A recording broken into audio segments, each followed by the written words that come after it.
Hello, నేను విశేషరావు. ఆంధ్రప్రదేశ్ పర్యాటక శాఖలో ఏం జరుగుతుందో ప్రభుత్వానికి కానీ ఆ శాఖకు సంబంధించిన మంత్రికి కానీ పూర్తి స్థాయిలో తెలియడం లేదు అనేదానికి తాజాగా చోటు చేసుకున్నటువంటి పరిణామం మనం గుర్తు చేసుకోవచ్చు. బ్లూ ఫ్లాగ్ గుర్తింపుని రిషికొండ రిసార్ట్కి, రిషికొండ పార్క్కి, రిషికొండకు సంబంధించినటువంటి బీచ్కి రద్దు చేసేసారు. దానికి కారణం ఏంటంటే ప్రమాణాలను పాటించలేదు అనేటువంటి ఉద్దేశంతో.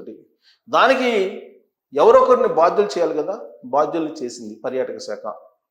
చేసి అక్కడ ఉండేటువంటి డిప్యూటీ డైరెక్టర్ రమణ గారిని, అలాగే జ్ఞానవేణి గారిని బదిలీ చేసింది.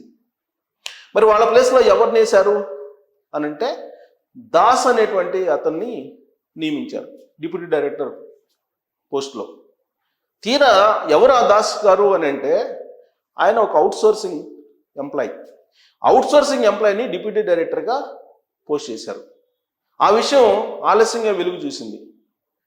మీడియాలో రావడంతో ఒక్కసారిగా అప్రమత్తమయ్యి వెంటనే ఆ దాస్కు బదులుగా ఇప్పుడు మరొకరిని ఎంపిక చేసింది. సుధా సాగర్ అనేటువంటి ఆవిడ్ని అక్కడ ఎంపిక చేశారు, డిప్యూటీ డైరెక్టర్గా ఉన్నారు. దాంతో జరిగినటువంటి నష్టాన్ని దులిపేసుకున్నాము అని చెప్పి భావిస్తూ ఉన్నారు. కానీ ఈ తప్పు ఏదైతే ఉందో అది బయటకు వచ్చేసింది, మీడియా ద్వారా బయటకు వచ్చేసింది. దీంతో పర్యాటక శాఖలో ఏం జరుగుతుంది అనే అంశం మీద డైరెక్ట్గా సీఎం ఆఫీస్ కాన్సల్టేషన్ చేసింది. ఇప్పటికే పర్యాటక శాఖ మీద అనేక రకాల ఆరోపణలు ఉన్నాయి. ఇప్పటికీ కూడా వైఎస్ఆర్ కాంగ్రెస్ పార్టీకి సంబంధించినటువంటి కాంట్రాక్టర్లు, లీడర్లు ఆ శాఖ మీద ఆధిపత్యం కొనసాగిస్తున్నారు అనేటువంటి అభిప్రాయం చాలా బలంగా ఉంది. ఆ శాఖ పరిధిలో ఉండేటువంటి రిసార్ట్లు కానీ, రెస్టారెంట్లు కానీ, హోటల్స్ కానీ, బస్సులు కానీ, ఇవన్నీ కూడా ల్యాండ్స్, ఇవన్నీ కూడా వైఎస్ఆర్ కాంగ్రెస్ పార్టీకి సంబంధించినటువంటి కాంట్రాక్టర్లు, లీడర్ల ఆధీనంలోనే ఉన్నాయి. వాళ్లే ఇప్పటికీ కూడా అనుభవిస్తున్నారు అనేది క్లియర్గా తెలుగుదేశం పార్టీలో ఉండేటువంటి కొంతమంది వాళ్ళ గ్రూపుల్లో పెడుతున్నారు వివరాలతో సహా. కానీ దాని మీద ఇంతవరకు ఎంక్వైరీ చేయట్లేదు, ఉన్నటువంటి కాంట్రాక్టులను తొలగించట్లేదు, ఉన్నటువంటి భూముల లీజుల్ని సమీక్షించట్లేదు. హోటల్స్ నిర్వహణ అలానే జరుగుతుంది, రిసార్ట్స్ నిర్వహణ అలానే ఉంది, అలాగే రెస్టారెంట్కి సంబంధించినటువంటి నిర్వహణ కూడా గత వైఎస్ఆర్ కాంగ్రెస్ పార్టీ ప్రభుత్వం తాలూకు కాంట్రాక్టర్లే నిర్వహిస్తున్నారు, ఎక్కువ మంది ఎక్కువ చోట్ల అనేది వినిపిస్తుంది. మరి ఆ శాఖ మంత్రి ఏం చేస్తున్నారు అనేటువంటి ప్రశ్న రావచ్చు. ఆ శాఖ మంత్రి, అలాగే Andhra Pradesh tourism corporation MD Amrapali గారు, అలాగే కార్యదర్శులు, వీళ్ళందరూ కూడా పెట్టుబడులు మొబిలైజ్ చేసేటువంటి కార్యక్రమంలో విశాఖలో ఒక మీటింగ్ పెట్టారు, అలాగే విజయవాడలో ఒక మీటింగ్ పెట్టారు. రాష్ట్ర వ్యాప్తంగా దాదాపు 27 చోట్ల స్టార్ హోటల్స్ నిర్మించాలి, పర్యాటక శాఖను అంతర్జాతీయంగా గుర్తింపు పొందేలా ప్రయత్నం చేస్తున్నాము అనేటువంటి ఒక బూస్టప్ అయితే ఇచ్చారు. కానీ అంతర్గతంగా జరుగుతున్నటువంటి అంశాలను మాత్రం పరిశీలించట్లేదు, వాటిని రిపేర్ అయితే చేయట్లేదు. తాజాగా వచ్చినటువంటి ఎపిసోడే మనం తీసుకోవచ్చు. అసలు అక్కడ అవుట్సోర్సింగ్ ఎంప్లాయీ ఎవరైతే దాస్ అనే అతను ఉన్నారో అతన్ని డిప్యూటీ డైరెక్టర్గా నియమించడం అనేది అసలు పర్యాటక శాఖ ఆ అధికారులు ఆధీనంలో, పర్యాటక శాఖకు సంబంధించినటువంటి ఉన్నతాధికారుల ఆధీనంలో నడుస్తుందా లేదా అనేటువంటి అనుమానం కలుగుతుంది. బ్లూ ఫ్లాగ్ గుర్తింపు రిషికొండ బీచ్ కోల్పోయింది. దాన్ని సంపాదించాలంటే కనుక కొన్ని ప్రమాణాలని, అంతర్జాతీయ ప్రమాణాలని పాటించాలి. గతంలో బ్లూ ఫ్లాగ్ గుర్తింపు ఉంది ఆ రిసార్ట్కి, ఆ బీచ్కి. అంతర్జాతీయ గుర్తింపు ఉన్నటువంటి ఆ బీచ్కి అనేక మంది విదేశీ పర్యాటకులు వస్తున్నారు. కానీ ఆల్ ఆఫ్ సడన్గా అంతర్జాతీయ గుర్తింపు రద్దయింది.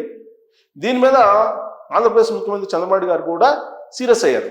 ఎందుకంటే పర్యాటక శాఖని డెవలప్ చేయాలి, అంతర్జాతీయంగా ఉండేటువంటి పర్యాటకుల్ని ఆకర్షించాలి, విదేశీ పెట్టుబడులను రాబట్టాలి, ప్రపంచంలోనే నెంబర్ 1 రాష్ట్రంగా ఆంధ్రప్రదేశ్ని తీర్చిదిద్దాలి అని చంద్రబాబు నాయుడు గారు తపన పడుతూ ఉన్నారు.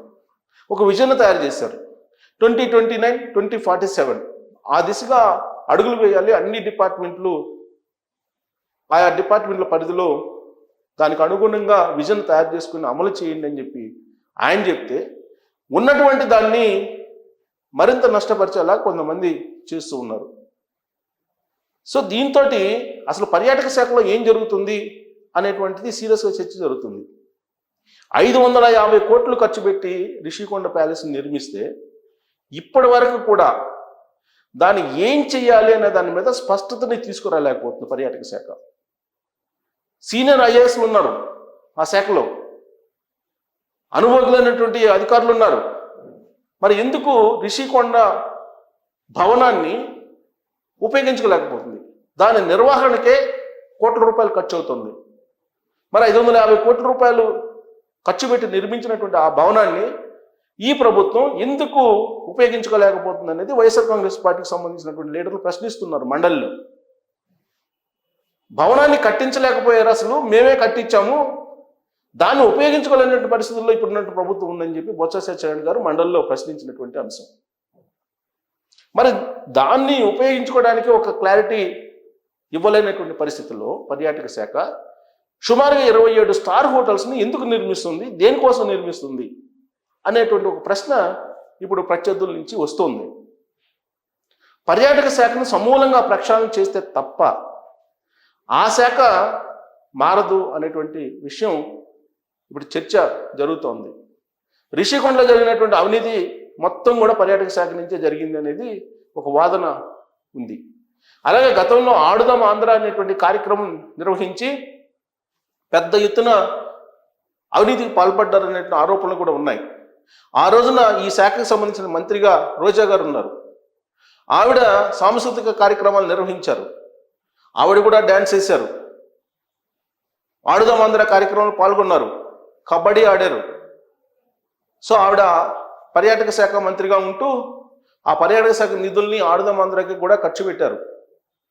అప్పటి నుంచి కూడా ఆ నిధుల్లో దుర్వినియోగం జరిగిందని వినిపిస్తుంది, కానీ ఎక్కడ కూడా దర్యాప్తు ఆదేశాలు జారీ చేయలేదు.